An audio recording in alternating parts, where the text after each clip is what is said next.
محترم سامعین گرامی، محرم کا مہینہ گزر رہا ہے۔ اس مہینے کے بارے میں نبی کریم صلی اللہ علیہ وسلم کا فرمان ہے کہ رمضان کے بعد سب سے افضل ترین، بہترین، محبوب ترین روزے یہ محرم کے ہیں، اور خاص طور پر عاشورہ کے روزے کے بارے میں نبی کریم صلی اللہ علیہ وسلم نے فرمایا، مسلم شریف کی روایت ہے، یوم عاشوراء، فرمایا کہ عاشوراء کے دن کا روزہ احتسب علی اللہ ان یکفر السنہ، کہ مجھے اللہ تبارک و تعالیٰ سے امید ہے کہ ایک سال کے گناہوں کا یہ کفارہ بنے گا۔ تو یہ بڑی فضیلت والا، عبادت والا، روزہ رکھنے والا یہ دن ہے اور مہینہ ہے۔ اور جب نبی کریم صلی اللہ علیہ وسلم کو مدینہ تشریف لانے کے بعد پتہ چلا کہ اس عاشوراء 10 محرم کا روزہ یہ یہودی بھی رکھتے ہیں، کیونکہ اس دن اللہ تبارک و تعالیٰ نے موسیٰ علیہ السلام کو فرعون سے نجات دی تھی، ان کو آزادی ملی تھی اور فرعون غرق ہوا تھا۔ تو موسیٰ علیہ السلام نے شکرانے کے طور پر اس دن کا روزہ رکھا۔ تو نبی کریم صلی اللہ علیہ وسلم نے فرمایا کہ ہم بھی موسیٰ علیہ السلام کی پیروی میں اس کا روزہ رکھیں گے۔ لیکن جب بعد میں آپ کو پتہ چلا کہ یہودی بھی رکھتے ہیں تو فرمایا تو اس طرح تو یہودی خوش ہوں گے کہ انہوں نے ہماری پیروی کی ہے، ہمارے پیچھے چلے ہیں، ہماری نقل کی ہے۔ تو نبی کریم صلی اللہ علیہ وسلم یہودیوں کی، عیسائیوں کی موافقت کو پسند نہیں کرتے تھے، بلکہ ان کی مخالفت کا حکم دیتے تھے، کیونکہ یہ اس وقت کی دنیا کی بڑی قومیں تھیں اور اپنے آپ کو نبیوں کا وارث قرار دیتی تھی، اور مذہبی لحاظ سے لوگوں میں ان کا بڑا مقام اور مرتبہ سمجھا جاتا تھا۔ لوگ ان کی طرف دیکھتے تھے کہ کون سے کام مذہب کے اندر وہ کرنے والے ہیں، کون کے کام نہیں کرنے والے۔ لیکن حقیقت میں انہوں نے موسیٰ علیہ السلام کی شریعت کو، عیسیٰ علیہ السلام کی شریعت کو بگاڑ دیا تھا، اس کے اندر تحریف کر دی تھی، اپنی مرضی کا دین بنا لیا تھا۔ تو اس لیے فرمایا کہ ان کی مخالفت، اس کا اللہ تبارک و تعالیٰ نے مجھے حکم دیا، لَإِن بَقِيتُ إِلَىٰ قَابِلٍ لَأَصُومَنَّ التَّاسِعَ۔ نبی کریم صلی اللہ علیہ وسلم نے فرمایا کہ اگر میں آئندہ سال تک زندہ رہا اور دوبارہ یہ محرم کا مہینہ دیکھنا نصیب ہوا تو میں 9 محرم کا روزہ رکھوں گا، تاکہ یہودیوں کی مخالفت ہو سکے۔ تو علماء کرام نے اس کی وضاحت فرمائی ہے، شرح فرمائی ہے کہ نبی کریم صلی اللہ علیہ وسلم پہلے 10 محرم کا روزہ رکھتے رہے ہیں، بعد میں یہودیوں کی مخالفت میں 9 محرم کے روزے کا ارادہ کیا، نیت کی، قصد کیا، اگرچہ اس کا موقع نہیں مل سکا۔ اس لیے 9 محرم کا روزہ رکھنا چاہیے۔ تو اکثریت علماء کرام کی وہ یہی کہتی ہے کہ 10 کے ساتھ 9 کا رکھنا ہے، کیونکہ 10 کا تو نبی کریم صلی اللہ علیہ وسلم پہلے رکھتے تھے اور اس کی فضیلت بھی بیان کی ہے۔ صرف یہودیوں کی مخالفت کی وجہ سے 9 کا آپ نے اعلان کیا، تو گویا کہ 9 کا بھی رکھیں اور 10 کا بھی رکھیں، تاکہ فضیلت والا دن، موسیٰ علیہ السلام کی پیروی والا دن، اس دن بھی روزہ رکھا جا سکے اور یہودیوں کی مخالفت بھی ہو جائے۔ یہودی ایک روزہ رکھتے ہیں، ہم 2 روزے رکھیں گے، اس طرح یہودیوں کی مخالفت بھی ہو جائے گی اور موسیٰ علیہ السلام کی پیروی بھی ہو جائے گی۔ اور کچھ علماء کرام یہ بھی کہتے ہیں کہ اس کے ساتھ اگر 11 کا بھی روزہ رکھ لیا جائے، 9، 10 اور 11، یہ اور بہتر ہے، تاکہ 10 سے پہلے بھی ایک دن روزہ، 10 کے بعد بھی ایک دن روزہ۔ صرف 10 کا روزہ اس سے بچنا چاہیے تاکہ یہودیوں کی موافقت نہ ہو۔ اس کے ساتھ یا 9 کا ملا کر رکھا جائے یا 11 کا ملا کر رکھا جائے، 2 روزے رکھے جائیں تاکہ سنت پر عمل بھی ہو جائے، موسیٰ علیہ السلام کی پیروی بھی ہو جائے اور یہودیوں کی مخالفت بھی ہو جائے۔ تو یہ مہینہ حرمت والا مہینہ ہے، احترام والا مہینہ ہے۔ 4 مہینے سال کے اندر حرمت والے قرار دیے گئے، پہلے دن سے، جب سے یہ دنیا بنی ہے۔ اور عرب کے اندر بھی ان مہینوں کا احترام کیا جاتا تھا، وہ ان مہینوں کے اندر اپنی لڑائیاں اور جنگیں روک دیتے تھے اور بیت اللہ کی طرف آنے والے قافلوں کو کوئی ہاتھ نہیں لگاتا تھا جو اس مہینے میں آتے تھے، کہ یہ حرمت والا مہینہ ہے، اس مہینے کے اندر کسی کو کچھ نہیں کہنا۔ یہ ان کا ایک رواج تھا، ذہن تھا، اور ان مہینوں کے حوالے سے احترام کا ان کے دلوں کے اندر جذبہ تھا۔ تو نبی کریم صلی اللہ علیہ وسلم نے بھی ان مہینوں کا احترام کرنے کا حکم دیا، اور قرآن مجید کے اندر بھی اللہ تبارک و تعالیٰ نے کافروں سے بھی ان مہینوں کے اندر لڑائی کا آغاز کرنے سے منع فرمایا۔ ہاں، اگر کافر حملہ کریں تو پھر جواباً تو آدمی کو جواب کوئی نہ کوئی دینا پڑے گا، لیکن جہاں تک ہو سکے ان مہینوں میں جنگ کا آغاز کرنے سے، لڑائی کا آغاز کرنے سے بچنے کا حکم دیا گیا۔ تو یہ ان حرمت والے مہینے اور محرم کے مہینے کی فضیلت ہے، لیکن بدقسمتی سے مسلمانوں کے اندر اس مہینے میں نہایت ایک خوفناک صورتحال پیش آ جاتی ہے، پیدا ہو جاتی ہے، اور انتہائی خطرے والی صورت بن جاتی ہے۔ پوری حکومت کو وہ فکر پڑ جاتی ہے، ہائی سیکورٹی، ہائی الرٹ ہو جاتا ہے کہ کہیں کوئی مسئلہ نہ بن جائے، کہیں کوئی لڑائی نہ ہو جائے، کوئی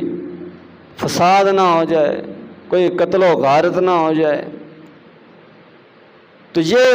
گویا کہ اس مہینے کے بارے میں، حرمت والے مہینوں کے بارے میں جو اسلام کی تعلیم ہے اس کے سراسر خلاف ہے۔ اللہ تبارک و تعالیٰ نے مسلمانوں کو ایک دوسرے کا بھائی قرار دیا، رحماء بینہم، ایک دوسرے کے ساتھ نرمی، شفقت، رحم دلی، یہ مسلمانوں کی پہچان قرار دی۔ وَأَلَّفَ بَيْنَ قُلُوبِهِمْ، یہ بھی اللہ تبارک و تعالیٰ نے اپنا احسان ذکر کیا، اپنی نعمت ذکر کی ہے کہ مسلمانوں کے دلوں میں اللہ تبارک و تعالیٰ نے محبت پیدا کی ہے، الفت ڈالی ہے، نفرتوں کو ختم کر دیا ہے، دشمنیوں کو بھلا دیا ہے۔ صحابہ اکرام زمانہ جاہلیت کے اندر مختلف قبیلوں کے ساتھ ان کا تعلق تھا، اور ہر قبیلے کی دوسرے قبیلے کے ساتھ لڑائی تھی، جنگیں تھیں، قتل و غارت تھا۔ لیکن جیسے جیسے مسلمان ہوتے چلے گئے، اسلام ان کے دلوں میں آتا چلا گیا، نفرتیں، دشمنیاں، قدورتیں سب ختم ہوتی چلی گئی۔ تو یہ اسلام کی برکت ہے، اسلام کی تعلیم ہے کہ آپس میں امن کے ساتھ خوشگوار ماحول کے اندر مسلمانوں کو رہنے کا حکم ہے، اور صحابہ اکرام نے اس کی مثال بیان کی، اس کا نمونہ پیش کیا۔ تو نبی کریم صلی اللہ علیہ وسلم کی ذات ہمارے لیے سب سے زیادہ محبوب ہے، اور آپ کی ذات کے ساتھ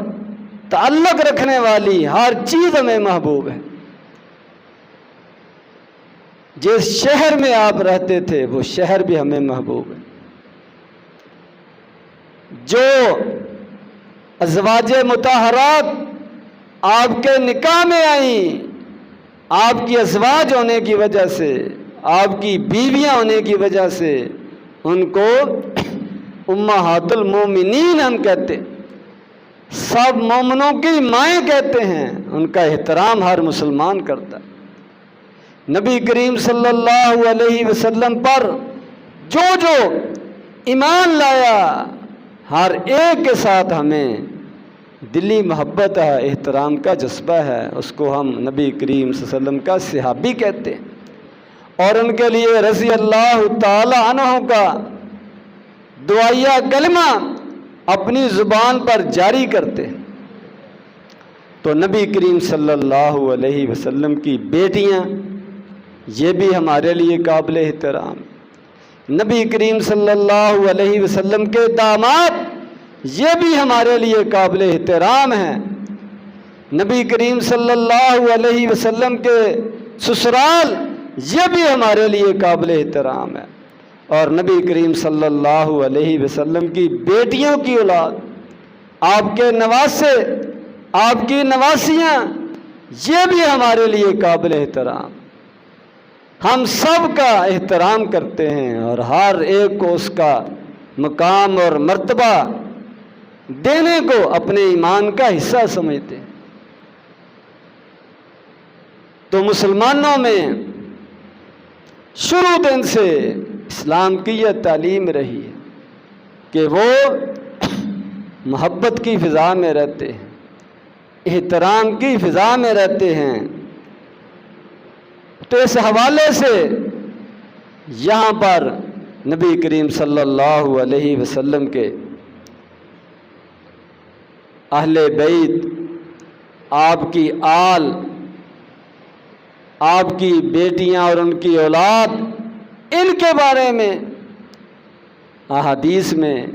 نبی کریم صلی اللہ علیہ وسلم کی زبانی جو ہمیں سمجھایا گیا ہے، تعلیم دی گئی ہے، اور جس کے بارے میں ہمیں علم ہونا چاہیے، اس کا تذکرہ کرنا مناسب سمجھتا ہوں۔ سیدنا حسن اور حسین رضی اللہ تعالی عنہ آپ کے نواسوں میں سب سے بڑھ کر وہ قابل احترام ہیں اور نبی کریم صلی اللہ علیہ وسلم کو محبوب ہیں، اور پوری امت، صحابہ اکرام اور بعد میں آنے والے سب ان سے اپنی محبت کا اظہار کرتے ہیں، اور ان کا مقام اور مرتبہ فضیلت اس سے بڑھ کر اور کیا ہو سکتی ہے کہ ان کی پرورش نبی کریم صلی اللہ علیہ وسلم نے فرمائی۔ ان کو نبی کریم صلی اللہ علیہ وسلم کھلاتے رہے، ان سے پیار کرتے تھے، ان کا بڑا لحاظ کرتے تھے، اور باقی لوگوں کو بھی ان سے محبت کرنے کا، ان کا خیال رکھنے کا نبی کریم صلی اللہ علیہ وسلم نے حکم دیا ہے۔ بخاری شریف کی روایت ہے، فرمایا رسول اللہ صلی اللہ علیہ وسلم نے ہما ریحانتا یا من الدنیا، حسن اور حسین رضی اللہ عنہما کے بارے میں فرمایا کہ یہ دونوں دنیا کے اندر میرے دو پھول ہیں، یعنی جن کو دیکھ کر مجھے خوشی ہوتی ہے، جو میری خوشی کا باعث ہیں، میرے لیے مسرت کا باعث ہیں۔ یہ اللہ تبارک و تعالیٰ نے مجھے دو ہیرے عطا فرمائے، دو موتی عطا فرمائے، دو پھول عطا فرمائے ہیں۔ اور ترمذی شریف کی ایک روایت میں فرمایا سیدنا حسن اور حسین رضی اللہ عنہما دونوں کے بارے میں، سیدہ شباب الجنتی، کہ جنت کے اندر جانے والے نوجوانوں کے اللہ تبارک و تعالیٰ نے ان کو سردار بنایا۔ یہ ان کی فضیلت اور مقام و مرتبہ ہے جس کو ہر مسلمان مانتا ہے، اپنے دل کے اندر جگہ دیتا ہے۔ ایک دفعہ نبی کریم صلی اللہ علیہ وسلم نے اپنے ان دونوں نواسوں کو آتے ہوئے دیکھا، بالکل چھوٹی عمر کے تھے۔ جب نبی کریم صلی اللہ علیہ وسلم اس دنیا سے گئے ہیں تو 8-9 سال سے زیادہ عمر ان کی نہیں تھی، تو اس سے پہلے کہ یہ سارے معاملات ہیں، سارے واقعات ہیں، تو آپ نے ان دونوں کو دیکھ کر، آتے ہوئے دیکھ کر فرمایا کہ اے اللہ، میں ان دونوں سے محبت رکھتا ہوں، مجھے ان دونوں سے پیار ہے، دلی تعلق ہے۔ فرمایا فَأَحِبَّهُمَا، یا اللہ تم بھی اپنے پاس ان کو اپنا محبوب بنا لے، ان سے محبت فرما۔ وَأَحِبَّ مَن يُحِبُّهُمَا، اور جو ان سے محبت کرتا ہے یا اللہ ان کو بھی اپنا محبوب بنا۔ ترمذی شریف کی روایت۔ تو نبی کریم صلی اللہ علیہ وسلم نے اپنے ان دونوں نواسوں کو اپنے لیے محبوب قرار دیا ہے، محبت کے قابل قرار دیا ہے، اور اللہ تبارک و تعالیٰ سے یہ دعا بھی فرمائی ہے، اور ایمان والوں کو بھی اس کی آپ نے تعلیم دی۔ اکثر ایسے ہوتا تھا کہ نبی کریم صلی اللہ علیہ وسلم کے ساتھ وہ نماز کے لیے ساتھ آ جاتے، جمعے کے لیے ساتھ آ جاتے، اور نماز کے اندر آپ کے ساتھ کھیلتے، سجدے کی حالت میں آپ کی کمر پر چڑھ جاتے،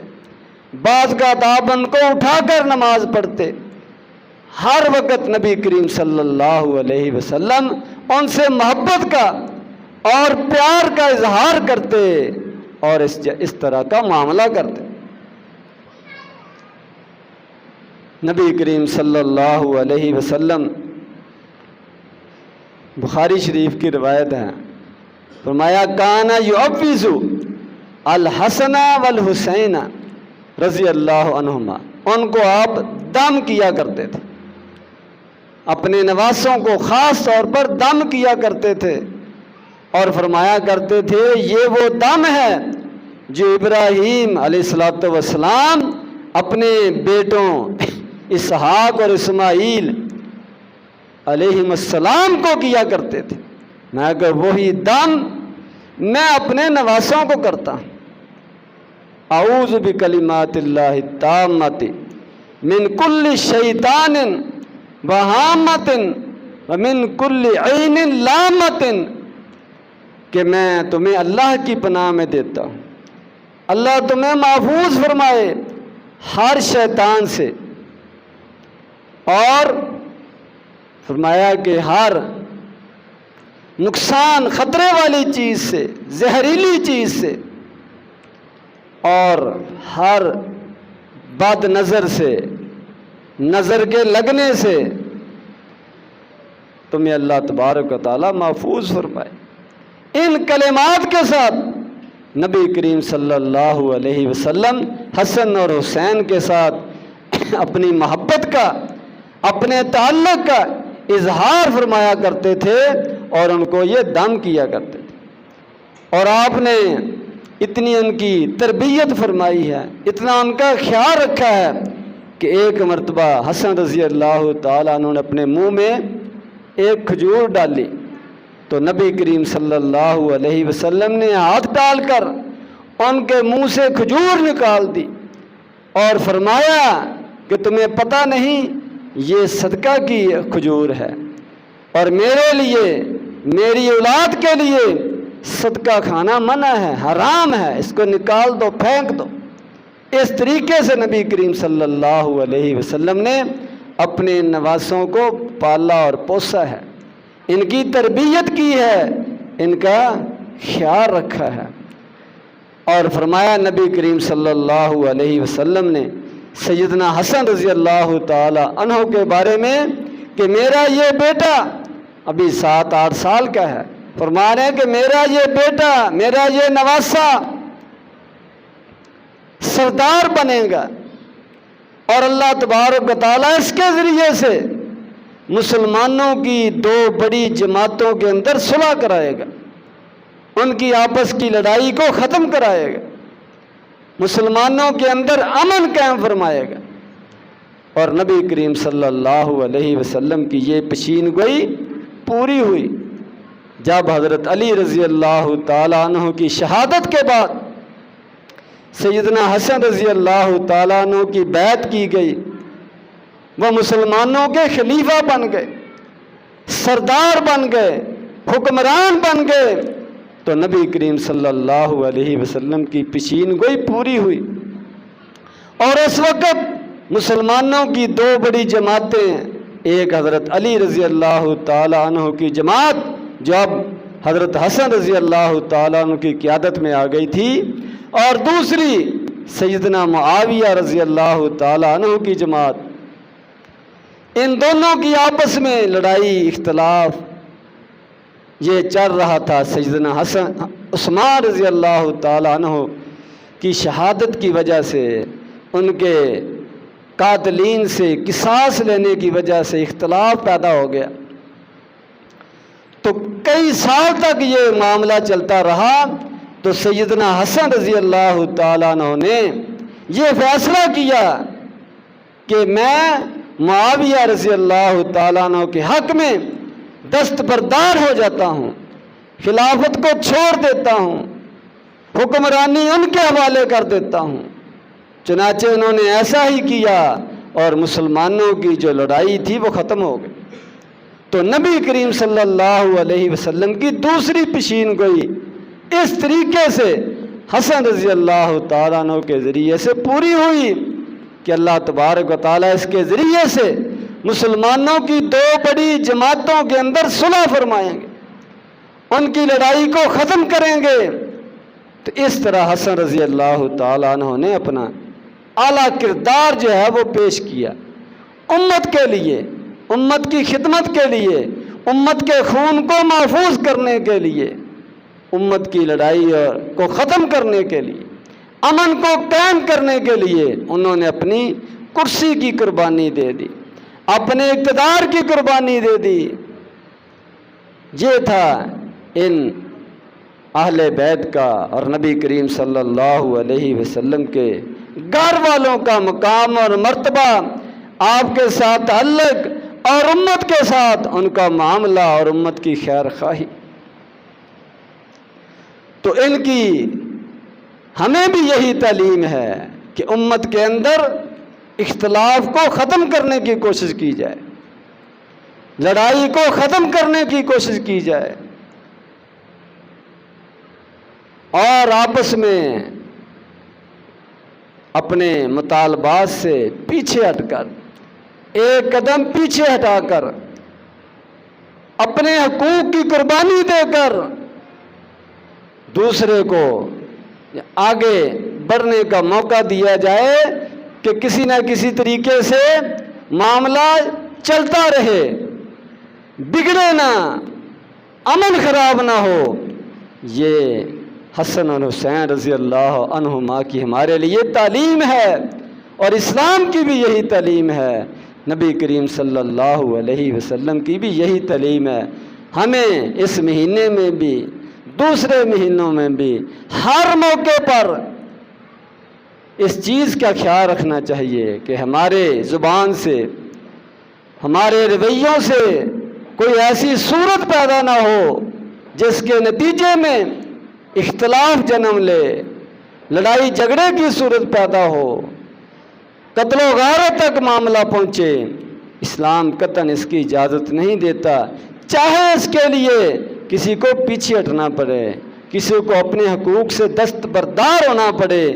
یہی اسلام کی تعلیم ہے، یہی نبی کریم صلی اللہ علیہ وسلم کا حکم ہے، اور یہی آل رسول اور اہل بیت کی تعلیم ہے۔ اللہ تبارک و تعالی قرآن و حدیث کو سمجھنے کی، اس پر عمل کرنے کی توفیق عطا فرمائے۔ وآخر دعوانا الحمدللہ رب العالمین۔